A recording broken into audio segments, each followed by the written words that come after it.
Actress and human rights activist Regina Mary Ndlovu is passionate about advocating for people with albinism. She has written and performed in South African theatres like Mary, Mary, Mary and Impi Thandazile, to name just a few. To add on to that, she's also climbed Mount Kilimanjaro with 6 other women as a way of challenging the stigma associated with albinism in Africa. Head over to our social media platforms if you have any questions for Regina, and remember to use the hashtag Afternoon Express in all of your comments. Welcome to the loft, lady.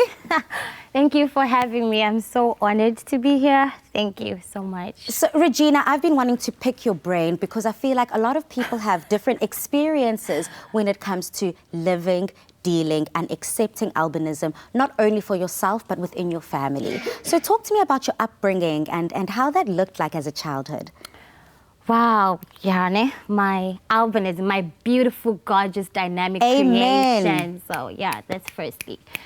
So as I tell my story, I'm going to tell it exactly as it is. And I want the viewers to understand that when you come on this earth, you will find things that are already here.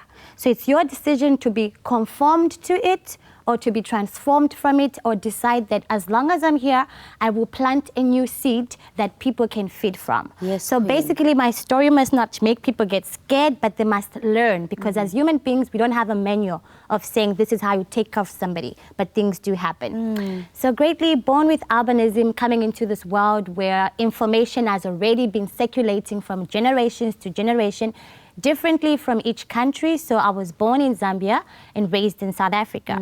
So the myths in Zambia, firstly, when I was born, the first question my mom was asked by the nurse is that, before she showed her the baby, yes, is your husband white? My mom was like, no, why? The nurse didn't say anything. She raised the baby and said, look. That baby being you? Yes, that baby being me.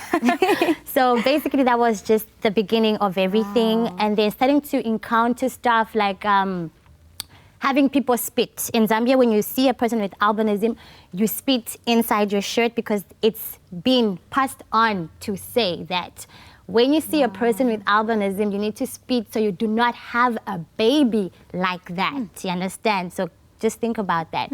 So I would have incidents where people would spit, people would be talking, and due to my eyesight, I'm short-sighted, I wasn't able to see some of the stuff. So I would have, if I'm walking with somebody, they would tell me that person is spitting and everything.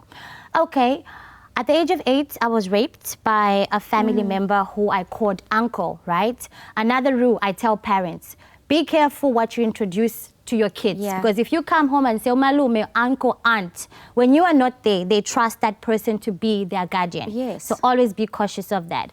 So I went through rape at the age of 8, of course, which was not so much explained to me afterwards in terms of train your child. If a man says, nice shirt or your shoes, quickly react. Don't just say, there's oh, it's limits okay. and boundaries. Definitely. So as well, I have albinism. It's different for everyone, which also this is a platform for everyone to speak out and be their own voice, because I can't see far. But I've learned that not everybody with albinism has my eyesight. So basically, I would tell my story. So being in primary school, not being able to be aware that I can't see, there's all these kids around me who see me and they're in their shirts. So basically, here I am, I'm the only girl with albinism. I'm around kids who are told, once you see her, move, don't do those things. So I remember this one incident, my teacher was writing, and of course we had papers on the desk. Other kids would be writing, because of course if I look on my side, this person's writing. Forward, this child's writing. But when I am looking at the board, I don't see anything. It's blur, it's white, but I can't tell what the white... What's written on the board. Definitely. So I remember our what? I can't see what you're writing. I will not stop I won't be disturbed by one child. All these kids, I must stop what I'm doing and teach you. For you. Let's keep going. You don't belong here. You Regina, understand? your story has highlighted so many issues from the beginning, from your very first minutes on this earth. You were questioned, some might say you were rejected, and going into your childhood, early childhood, with learning disabilities, sexual abuse and assault. What about your journey, especially in the early childhood, made you say, actually, I'm going to create my voice, something for me, and something that speaks to people that can relate to how I look like? Wow. Mostly, firstly, it's the outcome. right? The first thing that people need to understand that there's what you call cause and effect. Nothing goes to waste. Your bullying, your words, your harsh treatment towards somebody else, it's not being deposited into an empty space. Things happen to people. So having that journey of pain, discrimination, anger made me become my own worst nightmare. I attempted 11 suicides. I hated myself. I felt that being on earth was the worst thing. I was always looking for that one person who would make a mistake like I did, because I couldn't read for 25 years of my life. And when kids are reading in the classroom, you always want to hear that one person who will say, I'm in your shoes, so that you can feel comfortable. So all my life, all I wanted was for somebody to say, no, you can do this, girl. Yes, no, you got this. Yeah. And I didn't have that. You understand? I didn't have that. And then when I became a woman and I looked around and I saw other children, I could identify with the fact that it's not about the skin color, just about albinism. There were kids in my community whose parents would come to me and say, this child is dumb, this child is stupid, this child is this. And it's almost like they were talking to me. But I wouldn't be able to say, no, they're not. I'm also like that. I was so silence, that the silence built another character of negativity in me. So what made me realize and change was the fact that when I asked myself, this woman who I want to become, this actress, this model, how does she speak? How does she talk? What does it mean to be her?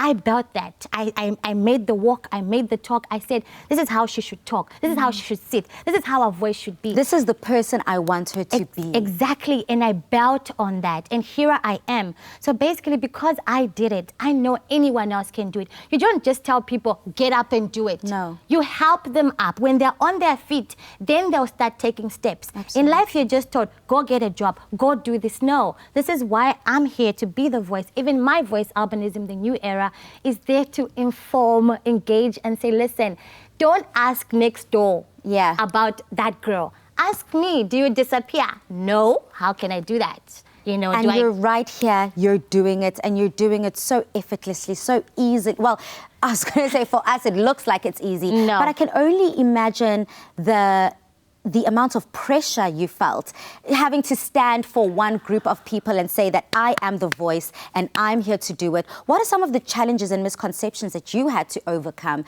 in order to be where you are today? Wow. Oh, gosh. And I thank you also for not being successful in all of the attempts of ending your life, because you wouldn't have been here today to share such a valuable message, not only with me and the Afternoon Express team, but for all the viewers at home, all the young girls who are looking at you, the young boys who feel like, that is me. Thank you for saying that, but I'd like to take my gratitude to God, honestly. I used to hate him with a deeper passion because I couldn't read. I wanted to be an actress. I cannot read a script. How am I ever going to make it? And then I came across an audio Bible where it was playing. I could hear, and from there I was able to take the book, look at the word and listen, and I had to memorize and teach myself. That's when I found out that I was created in another image and everything about me is on point. When you tell me my skin is a mistake, no. You don't know that I came here because I'm meant to be like this. Absolutely. Understand? Yes. And most importantly, it's also the reason why I decided to stand out and be the voice. It's because of the pain I felt and what it did to me. Everything I went through, the rape, the discrimination, didn't just go to waste. It haunted me. It still haunts me. It turned me to feel like I wasn't good enough. I wasn't, I wasn't a woman. I wasn't this. Every day I wake up, I look in the mirror, and I hate myself. Do you understand? On the outside, what it looks, oh, perfect. She's got it together. She's vibrant. She's there. bubbly. But there's also that pain that I'm trying to erase. That's why I'm here, because once you go through a process where you've lost yourself, you will never come back. You understand? You start drinking, you start smoking, you start hating yourself, and then you won't be good enough to anybody. Well, Regina, I'm thankful for you. I'm thankful for the voice that you have and the conviction that you have in absolutely everything that you say. It's nothing to be taken for granted. But we do have you here throughout the show, and I definitely hope to connect towards the end of the show and bring this conversation together. Thank you so much. Thank you for having me.